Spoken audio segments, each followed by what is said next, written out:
오늘 말씀 주보에 나와 있는 제목과 좀 다르게 다시 한 번의 기회인가 라는 제목으로 사무엘상 26장 말씀을 보도록 하겠습니다. 오늘 본문은 24장의 내용과 비슷한 점이 많습니다. 한 80% 정도가 가까운 내용이 반복되는 것 같습니다. 본문의 내용을 보기 전에 24장과 무엇이 같고 무엇이 다른지, 그리고 26장의 구조가 어떻게 되어 있는지 먼저 보도록 하겠습니다. 그 반복되는 내용을 한번 보도록 하면 PPT에 나와 있는 것처럼 같은 내용입니다. 24장과 26장에 있는 같은 내용을 보자면 사울이 다윗 행방에 대해 보고를 받죠.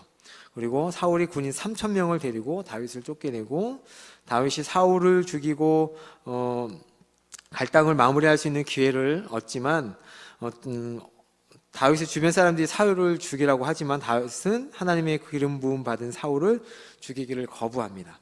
다윗과 사울의 대화로 똑같이 끝이 나고요.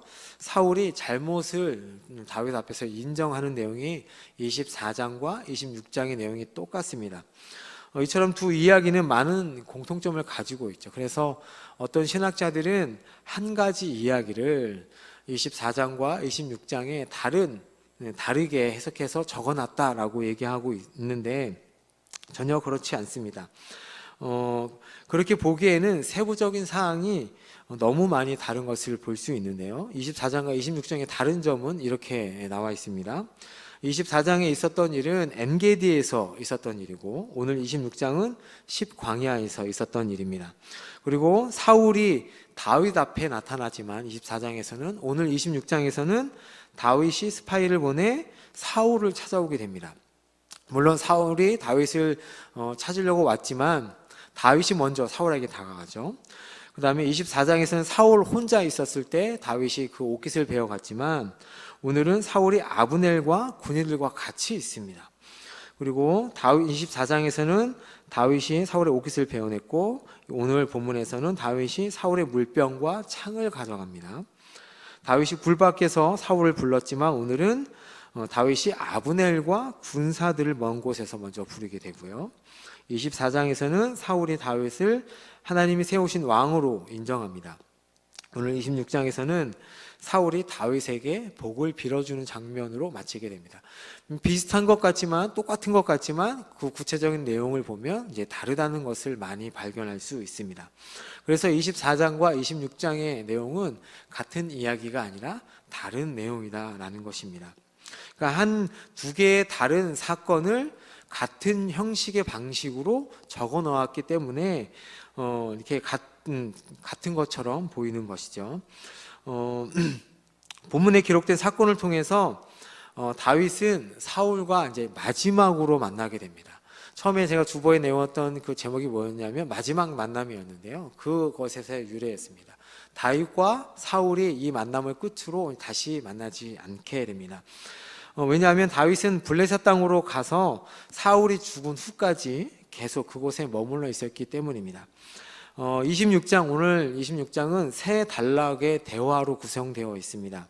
첫 번째는 다윗과 그 부하들, 그러니까 아히멜렉과 아비새의 대화로 이루어져 있고요. 1절부터 11절까지 되어 있고요.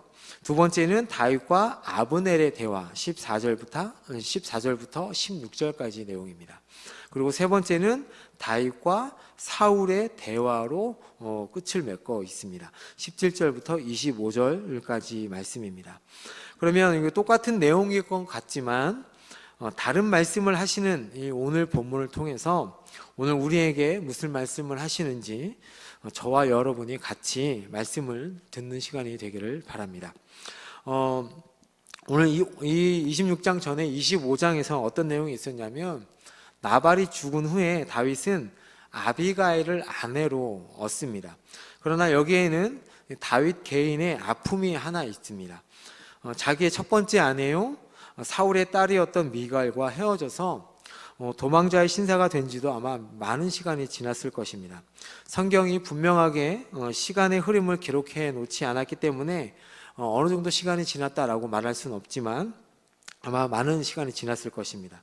그 합법적인 아내로 맞이하고 있던 미갈을 사울이 발디라는 사람의 아내로 주게 됩니다. 25장 44절에 그렇게 되어 있죠.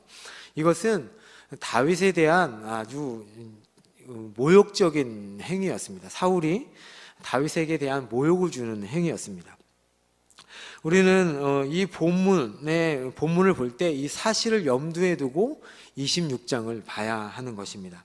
다윗이 이 소식을 들었을 때 아마 기분이 상당히 좋지 않았을 것입니다.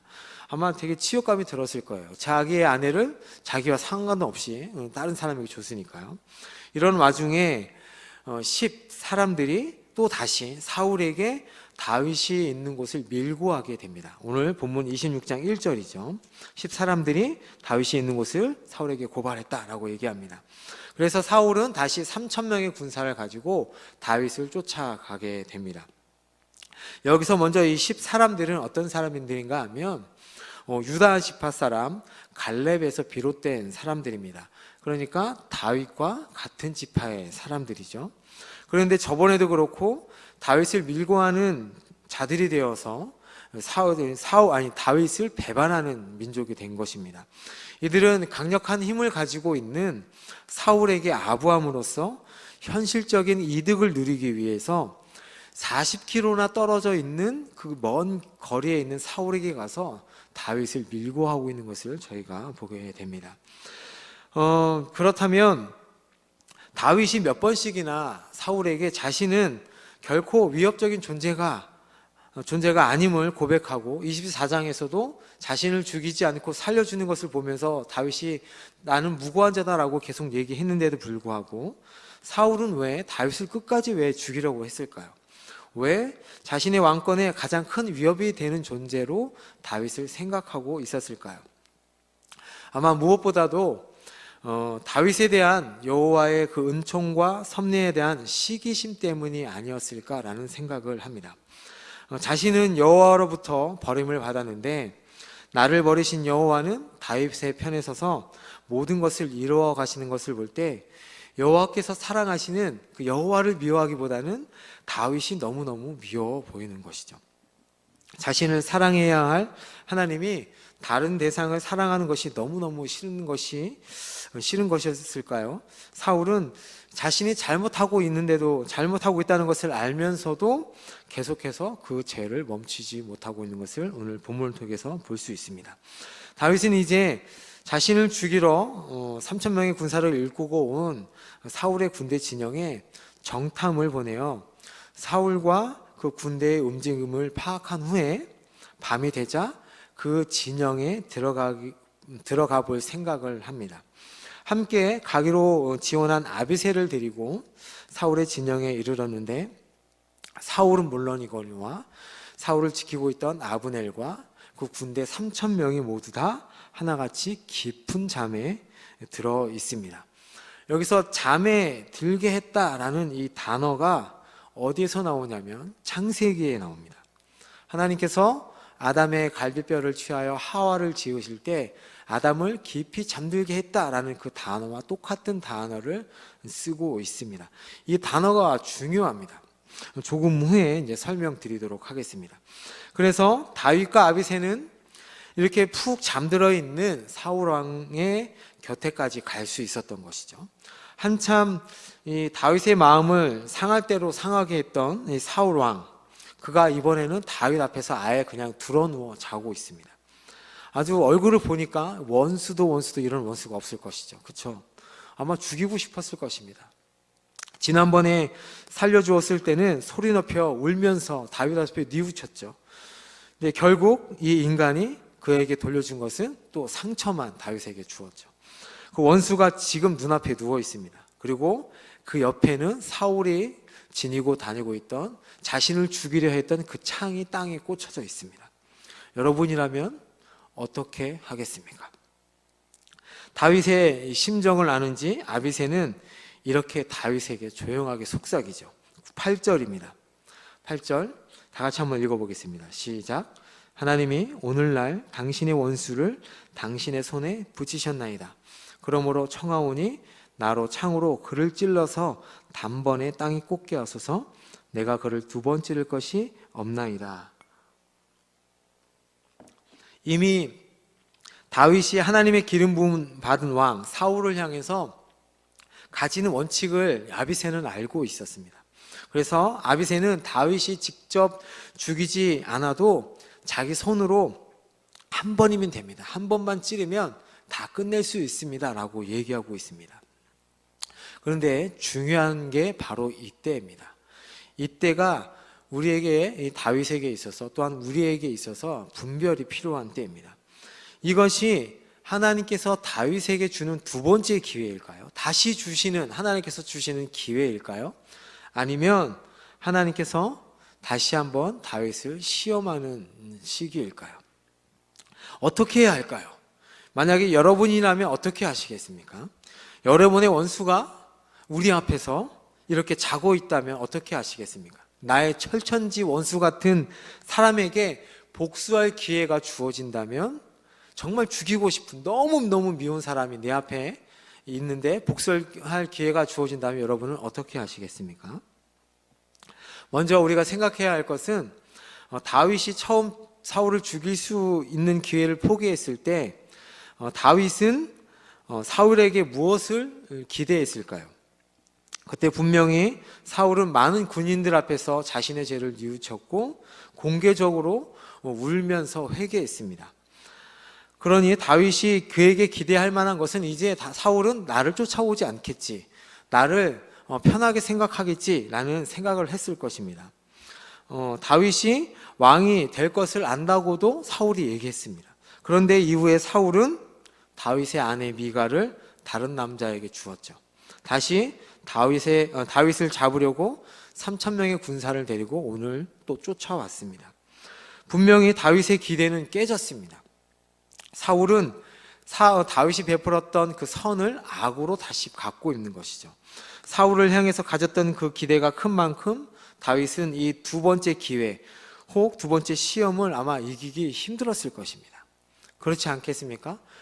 정말 이번에는 내가 이 사람에게 속을 것인가? 아니면 이 사람을 죽여버릴 것인가? 라는 아마 막 심한 갈등이 있었을 것입니다. 그런데 이때 필요한 것이 무엇이냐면, 이때 필요한 것이 바로 믿음입니다. 성경에서 말씀하시는 그 믿음은 비현실적인 것을 바라는 것이 아닙니다. 그냥 사람을 잘 믿어주는 차원이 아니라 성경에서 말하는 그 믿음은 무엇이냐면 1차적으로 하나님께 대한 신뢰입니다. 믿음은 속아주는 것이 아니고요. 믿음은 성경이 보여주고 성경이 설명해주는 하나님에 대해서 현실적이고 아주 실제적인 기대를 하는 것이 바로 믿음입니다. 그러니까 막연히 이거 내가 믿으니까 되는 거야, 이거 믿으니까 분명히 이루어질 거야 라는 게 아닙니다. 하나님께서 분명히 나를 인도하고 계시는구나, 나를 붙들고 계시기 때문에 나는 하나님께 나의 삶을 맡길 거야 라는 게 바로 믿음입니다. 그래서 이 믿음은 오히려 사람에게 기대하지 않고 하나님 쪽으로 더 가까이 가게 되어 있습니다. 때로 우리는 어떤 사람의 잘못된 행동으로부터 아주 충격을 받을 때가 있습니다. 그 사람만은 그렇게 안 할 줄 알았는데, 그분은 절대 그럴 사람이 아닌데 어떻게 그럴 수 있었지? 어떻게 그렇게 행동했지? 하며 우리가 충격을 받을 때가 있죠. 그러나 우리가 이때에도 성경에서 말씀하시는 그 믿음을 안다면 우리는 그 충격과 놀라움에서 벗어날 수 있습니다. 왜냐하면 성경이 가르치는 것은 뭐라고 가르칩니까? 인간은 다 죄인이다 라고 가르치기 때문에 그렇습니다. 그럼 오늘 본문에서 하나님의 사람으로 믿음을 가지고 살았던 다윗을 통해서 우리에게 어떤 지혜가 필요한지 한번 보도록 하겠습니다. 첫 번째가 무엇이냐면, 다윗은 말씀의 원리를 적용하는 삶을 살았습니다. 말씀의 원리를 그 삶 가운데 철저하게 적용하는 사람이 바로 다윗이었습니다. 그 원리가 무엇이냐면 로마서 12장 19절에서 21절의 원리입니다. 우리 한 절씩 한번 교독하고 21절은 다 같이 읽도록 하겠습니다. 내 사랑하는 자들아, 너희가 친히 원수를 갚지 말고 하나님의 진노하심에 맡기라. 기록되었으되 원수 갚는 것이 내게 있으니 내가 갚으리라 주께서 말씀하시니라. 내 원수가 줄이거든 먹이고 목마르거든 마시게 하라. 그리함으로 내가 숯불을 그 머리 위에 쌓아 놓으리라. 다 같이요. 악에게 지지 말고 선으로 악을 이기라 라고 되어 있습니다. 이 말씀을 보면 원수 갚는 것이 누구에게 있다? 여호와께 있다. 그러니까 결론적으로 여호와께서 하신다입니다. 9절에서 10절 말씀, 오늘 9절에서 10절 말씀을 보도록 하겠습니다. 다윗이 아비새에게 이르되 죽이지 말라. 누구든지 손을 들어 여호와의 기름 부음 받은 자를 치면 죄가 없겠느냐 하고, 다윗이 또 이르되 여호와께서 살아계심을 두고 맹세하노니 여호와께서 그를 치시리니 혹은 죽을 날이 이르거나 또는 전장에 나가서 망하리라 라고 말합니다. 이 상황 속에서도 다윗이 하고 있는 것은 자신이 알고 확신하고 있는 하나님의 말씀의 진리를 이 상황 속에서 사울을 죽일 수 있는 그 상황 속에서 적용하고 있다는 것이죠. 분명히 여호와께서 하신다입니다. 여호와께서 하신다. 다윗은 그 이상 무엇을 더 이상 할 수 있겠습니까? 다윗이 할 수 있는 건 없습니다. 그냥 맡기는 거죠. 하나님께서 이렇게 말씀하셨다. 그러면 그것이 마침표가 되어야 하는 것입니다. 이것이 이 상황에서 다윗이 보여주는 태도였습니다. 언제나 절대 권위를 가진 것은 나의 생각이나 나의 느낌이 아니라 하나님의 말씀이고 그 원리입니다. 그것이 전부입니다. 내 생각, 나의 느낌, 나의 판단력, 나의 가치관이 아닙니다. 하나님의 말씀이 그 원리입니다. 그 원리가 무엇입니까? 9절에 다시 한번 그 말씀 보여주시죠. 9절에 8절 파란색 글씨를 보시면 누구든지 손을 들어 여호와의 기름 부음 받은 자를 치면 죄가 없겠느냐라고 되어 있죠. 다윗은 아비새에게 이 얘기를 하고 있죠. 내 손으로 사울을 죽인다고 해서 달라질 것이 무엇냐? 오히려 내가 죄를 짓는 것밖에 안 된다라고 말하고 있는 것입니다. 이것은 다윗이 소극적이거나 수동적인 태도를 보이는 것이 아닙니다.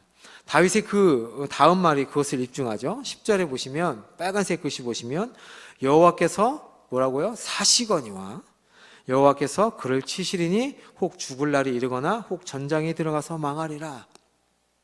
하나님께서 분명히 처리하실 것에 대한 확신이 다윗에게 있었습니다. 그리고 우리가 아는 바대로 사울은 정말로 전장에 나가서 죽음을 맞이하게 됩니다. 그리고 우리가 아는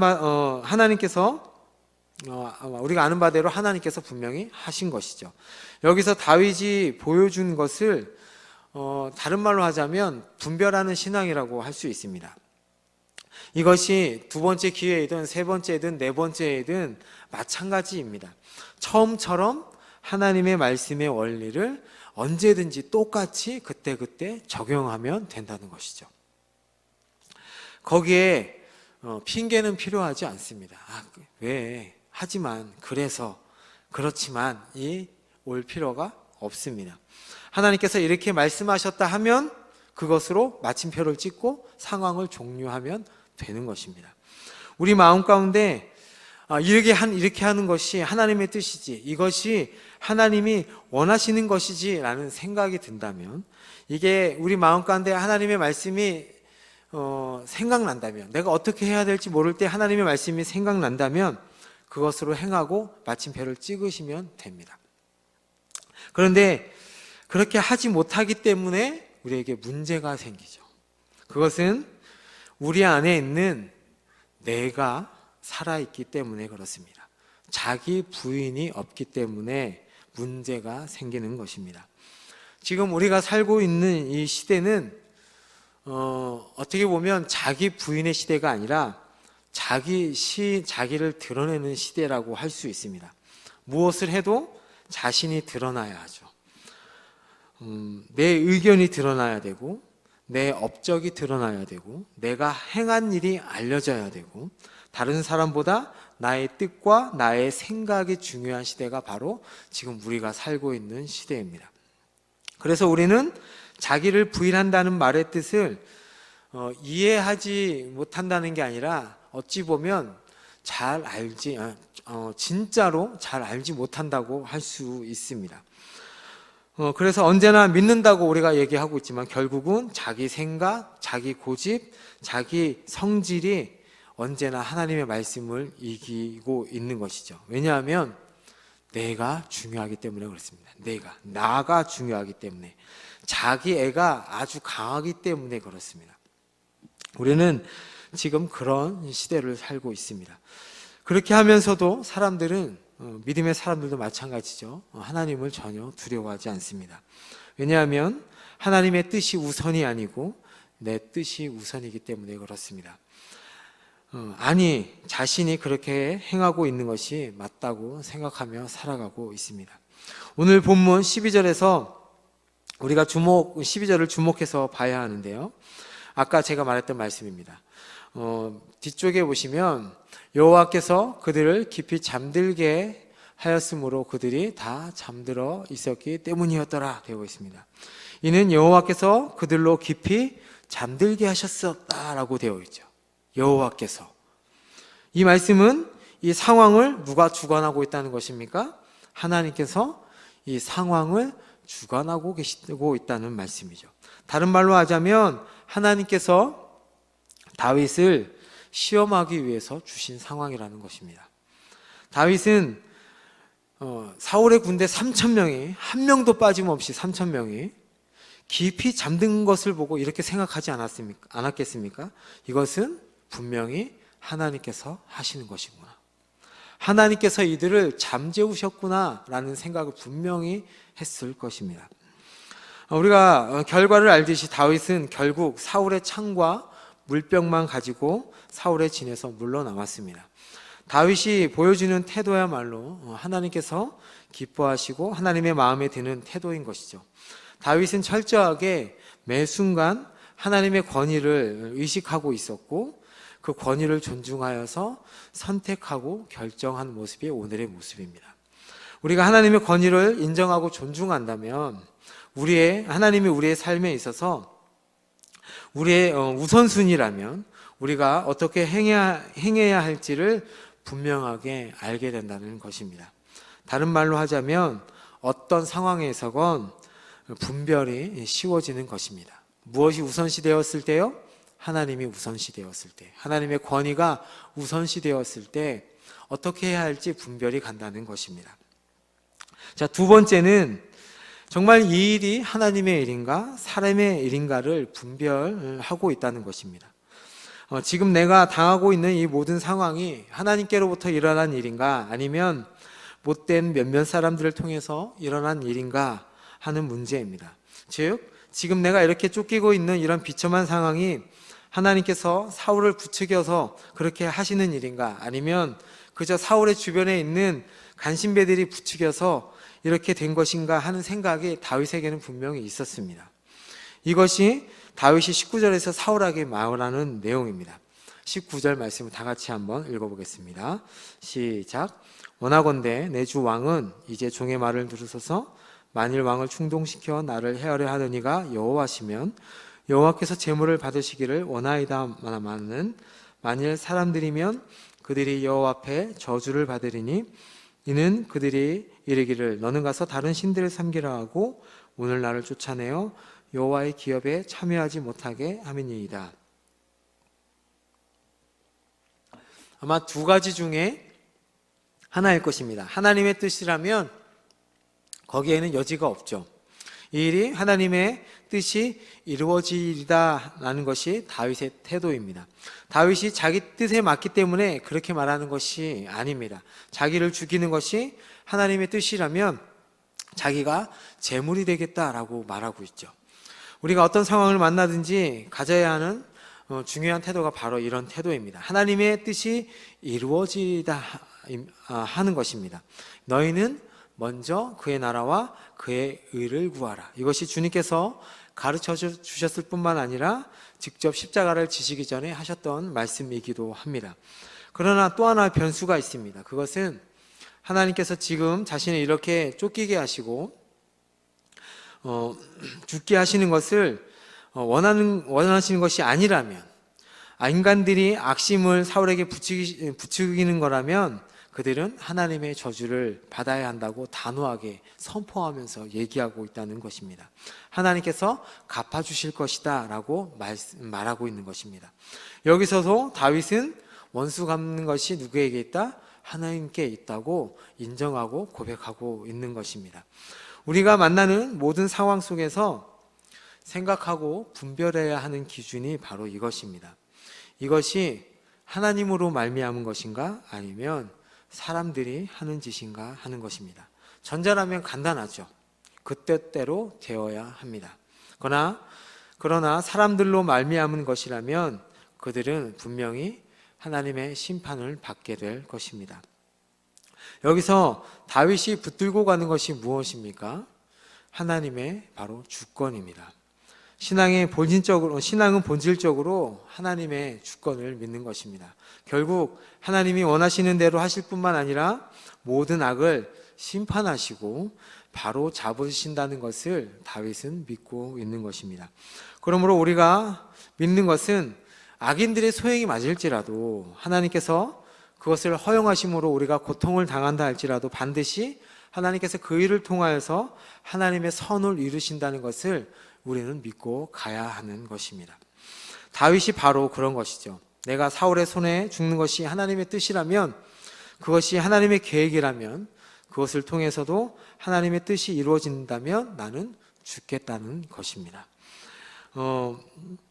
반대로 이렇게 말하는 것은 아마 아닐 것입니다. 어떻게 하나님이 내게 이런 일을 행하실 수 있지? 하나님을 어떻게 나에게 이런 상황을 허락하실 수 있지? 라는 이런 말은 하나님을 믿지 않는 것입니다. 하나님을 알지 못하는 증거이기도 하죠. 네, 우리 세 번째입니다. 그러면 다윗은 누구와 싸우는 것일까요? 다윗은 누구와 싸웠는지를 분명히 알고 있었습니다. 우리가 저번에 주기도문을 배우면서 보았던 내용입니다. 우리가 싸우는 대상은 누구일까요? 첫 번째는 우리의 육신이고, 두 번째는 세상이고, 세 번째는 악한 마귀라고 했습니다. 첫째, 신자의 영적 원수는 육신이다. 여기서 육신이란 무엇일까요? 인간의 죄악된 본성을 말하는 것이죠. 우리의 깊은 마음속에 있는 죄된 본성, 마음은 생명의 근원인 동시에 만물보다 거짓되고 부패한 것이 우리의 마음이다라고 말씀하고 있습니다. 그 안에 들어있는 것들 무엇이 있습니까? 한번 생각해 보시죠. 질투, 음란, 비방, 악독, 교만, 자기애도 포함되고요. 간음, 우매, 도둑질, 살인, 속임 등등이 그 안에 있습니다. 이것이 바로 우리가 싸워야 할 우리의 육신입니다. 두 번째, 신자의 또 다른 영적 원수는 뭐라고 했죠? 바로 세상입니다. 세상. 여기서 세상이란 세상의 가치관 혹은 세상에서 유행하는 것들이라고 말할 수 있습니다. 그러니까 불신자들의 사고방식과 불신자들의 행동 양식, 그것이 바로 세상입니다. 그것이 끊임없이 우리에게 싸움을 걸어오고 있죠. 우리 신자들에게. 그렇죠? 그 불신자들의 행동 양식과 생각들이 우리에게 유혹거리가 된다고 얘기를 했었습니다. 세 번째는 신자의 또 다른 영적 원수는 바로 사탄입니다. 이 사탄은 모든 악과 죄의 원천입니다. 누가복음 8장 12절에 있는 그 말씀 여기 있었죠. 마귀가 가서 그들이 믿어 구원을 얻지 못하게 하려고 말씀을 그 마음에서 뺏는다라고 말씀하고 있습니다. 이 마귀의 주된 목적이 뭐라고 했냐면 하나님과 관계를 끊어놓는 것이 마귀의 주된 목적입니다. 지금 다윗이 본문에서 보여주고 있는 태도를 통해서 생각할 수 있는 것은 다윗이 적어도 자기가 싸우는 상대가 누구인지를 제대로 알고 있다는 것입니다. 그의 싸움의 상대는 결코 사울이 아니었습니다. 만약에 사울이 싸움의 상대였다면 다윗은 일찌감치 사울을 아마 죽였을 것입니다. 사울을 죽이지 않을 이유가 없었죠. 그런데 다윗의 상대는 사울이 아니었던 것을 분명히 알고 있었습니다. 싸움의 상대는 자신이고 세상임을 다윗은 알고 있었습니다. 자신이라고 말할 때 방금 얘기했던 것처럼 육신을 말하는 것이고요. 하나님의 뜻을 거스르는 우리의 본성을 말하는 것입니다. 이 사실을 깨닫지 못하고 인정하지 못하게 될 때 어떤 현상이 일어나는지 우리는 너무너무 잘 알죠. 그것은 뭐냐면 누군가 한 사람을 지목해서 그 사람을 비난하고 그 사람에게 모든 그 결과를 뒤집어 씌웁니다. 뭐라고 얘기하냐면 내가 문제가 아니라 저 사람이 문제라고 얘기하는 식으로 된다는 것이죠. 그렇죠. 내 안에 있는 나의 본성을 보지 못하고 내 안에 있는 그 자신과 싸우지 않게 되면 누구 탓, 남 탓을 하게 된다는 거예요. 자기 탓을 하는 게 아니라. 네. 그러면 다윗에게는 갈등도 없고 육신의 소욕도 없는 사람이었을까요? 다윗은? 아니죠. 다윗도 우리와 똑같은, 성정이 똑같은 사람이었습니다. 그는 육신으로 말미암아 한 유부녀, 그것도 자기의 부하, 아주 용사였던 우리아의 아내를 취해서 자신의 부인으로 삼고 살인 청부까지 해서 우리아를 죽였던 사람이 바로 다윗입니다. 다윗은 우리와 똑같은 사람이지만 이렇게 주어지는 그 절호의 기회들마다, 상황마다 자신과 분명히 싸웠던 사람이었습니다. 아니, 더 정확하게 말하자면 자신과 싸우는 삶을 살아갔기 때문에 이 상황 가운데서도 다윗은 승리할 수 있었던 것입니다. 이런 일은 결코 갑자기 되는 것이 아닙니다. 이런 일들이 계속해서 우리의 삶 가운데서 훈련이 되어져야만 이런 승리를 얻을 수 있습니다. 우리의 육신은 아마 이렇게 얘기할 겁니다. 야, 저 원수 죽여. 저 놈이 나쁜 놈이다 라고 말합니다. 야, 너를 그렇게 괴롭히는 놈이야. 미치도록 죽이고 싶잖아. 그것을 바로 행해 라고 우리의 육신은, 우리의 마음은 그렇게 얘기합니다. 그리고 세상의 정신도, 세상도 얘기하죠. 야, 용서하고 봐주는 것만이 능사는 아니야. 야, 너에게 해준 대로 갚아. 왜 손해보고 살아? 세상 사람은 다 그렇게 살아. 야, 너도 그렇게 살면 되지. 그거 티도 안 나. 왜 바보같이 당하고만 사나 등등 이런 얘기를 하죠. 그러나 성경은 어떻게 말씀하십니까? 잠언 16장 32절 말씀입니다. 다 같이 읽겠습니다. 시작. 노하기를 더디하는 자는 용사보다 높고 자기의 마음을 다스리는 자는 성을 빼앗는 자보다 나으니라. 성경은 우리의 마음을 다스리라고 말씀합니다. 하나님의 말씀으로 다스리라고 얘기하죠. 다윗은 이 싸움, 내면의 싸움, 그리고 자기 육신과 싸우는 영적 전쟁에서 승리를 하고 있는 것입니다. 그런데 우리는 왜 이렇게 잘 안 될까요? 왜 잘 안 될까요? 왜냐하면 내가 중요하기 때문입니다. 나가 중요하기 때문에 그렇습니다. 내가 손해보는 것 같고 내가 바보가 되는 것 같고 내 마음이 중요하고 나는 그렇게 살아야 하기 때문에 잘 안 되는 것입니다. 거기에 아까 제가 초반에 얘기했던 것처럼 자기 부인이 없기 때문에 그렇습니다. 더 나아가서 이 싸움은 마귀와의 싸움이라고도 합니다. 모든 그리스도인들에게 그러하듯이 육신과 세상의 배후에는 누가 있냐면 마귀가 있습니다. 마귀는 믿는 자들의 분별 속에 들어온 새로운 존재이죠. 그러니까 우리의 심령을 건드리는 마귀의 존재를 느끼지 못한다면, 만약에 우리가 하나님의 백성인데도 불구하고 우리를 계속 괴롭히는 마귀의 존재를 잘 느끼지 못한다면 우리의 영적 감각에 심각하게 무뎌져 있다고 생각하시면 됩니다.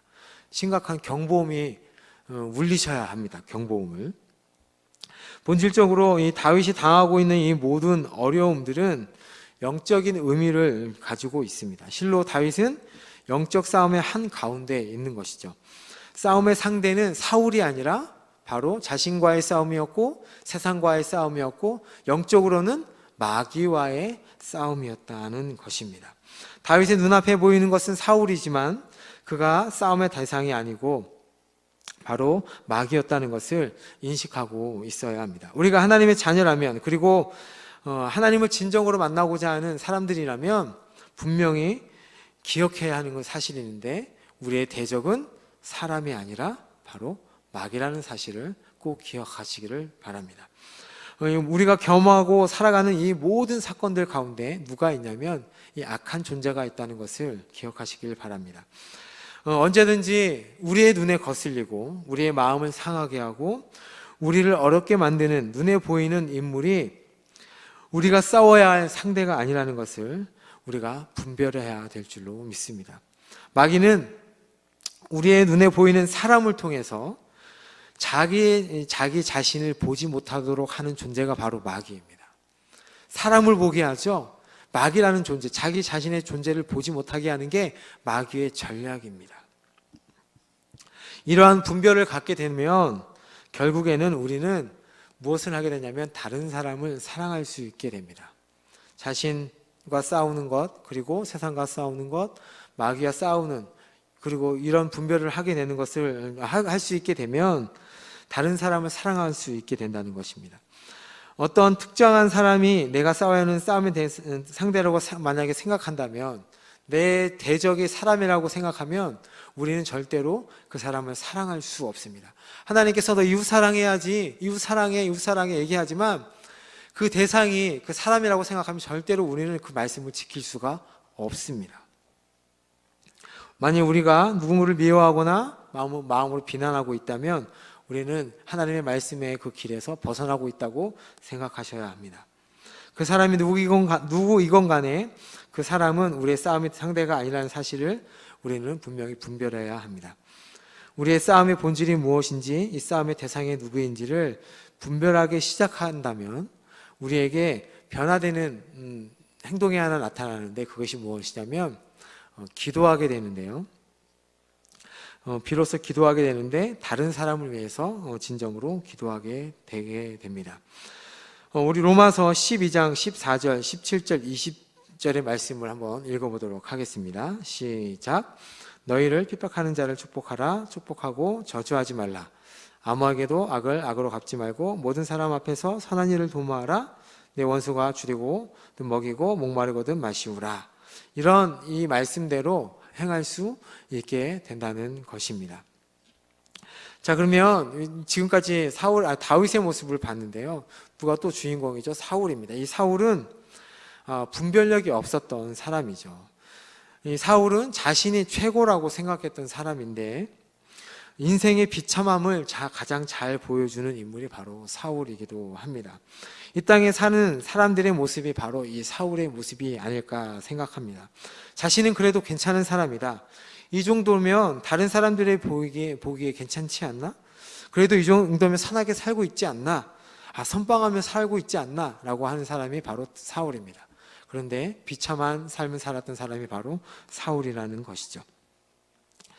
사울은 이 영적 무불면 가운데 살면서 하나님께서 주신 그 기회를 놓치고 살았던 사람이 바로 사울이고요. 오늘도 놓치고 있는 사람이 바로 사울입니다. 다윗과 사울의 모습을 보면 얼마나 큰 대조가 되는지 저희는 볼 수 있습니다. 하나님께서 오늘 우리에게 주시는 이 말씀을 통해서 우리에게 주시는 기회에 하나님 앞에 오늘 주실 때, 하나님께서 우리에게 기회를 주실 때 하나님 앞에 나아가야 합니다. 말씀을 듣고 조금 배우고 조금 깨닫고 조금 찔리는 자리에서 만족하지 말고 하나님의 말씀 앞에 진심으로 회개하며 나아가는 그 자리까지 나아가는 우리가 되기를 원합니다. 나라는 자아가 살아있는 것이 아니라 하나님의 말씀이 기준이 되어서 그 말씀의 기준에 자신을 부인하며 살아가는 우리 모두가 되기를 예수님의 이름으로 축복합니다. 우리 마지막으로 시편 37편 1절에서 10절까지 우리 한 절씩 읽고 마치도록 하겠습니다. 아마 다윗이 사울과 만났던 이 만남을 생각하면서 이 시편을 쓰지 않았나 생각을 해보게 됩니다. 한번 한 절 한 절씩 읽으면서 그 상황을, 다윗의 상황을 생각하면서 한번 읽어보도록 하겠습니다. 악을 행하는 자들 때문에 불평하지 말며 불의를 행하는 자들을 시기하지 말지어다. 그들은 풀과 같이 속히 배임을 당할 것이며 푸른 채소같이 쇠잔할 것이미로다. 여호와를 의리하고 선을 행하라. 땅에 머무는 동안 그의 성실을 먹을거리로 삼을지어다. 또 여호와를 기뻐하라. 그가 내 마음의 소원을 내게 이루어 주시리로다. 내 길을 여호와께 맡기라. 그를 의지하면 그가 이루시고 내 의를 빛같이 나타내시며 내 공의를 정오의 빛같이 하시리로다. 여호와 앞에 잠잠하고 참고 기다리라. 자기 길이 형통하며 악한 꾀를 이루는 자 때문에 불평하지 말지어다. 분을 그치고 노를 버리며 불평하지 말라. 오히려 악을 만들 뿐이라. 진실로 악을 행하는 자들은 끊어질 것이나 여호와를 소망하는 자들은 땅을 차지하리로다. 잠시 후에는 악인이 없어지리니 내가 그곳에서 자세히 살필지라도 없으리로다. 아멘. 이 말씀이 다윗이 고백했던 시편 37편의 말씀입니다. 오늘 본문을 생각하면서 우리 하나님 앞에 찬양하도록 하겠습니다.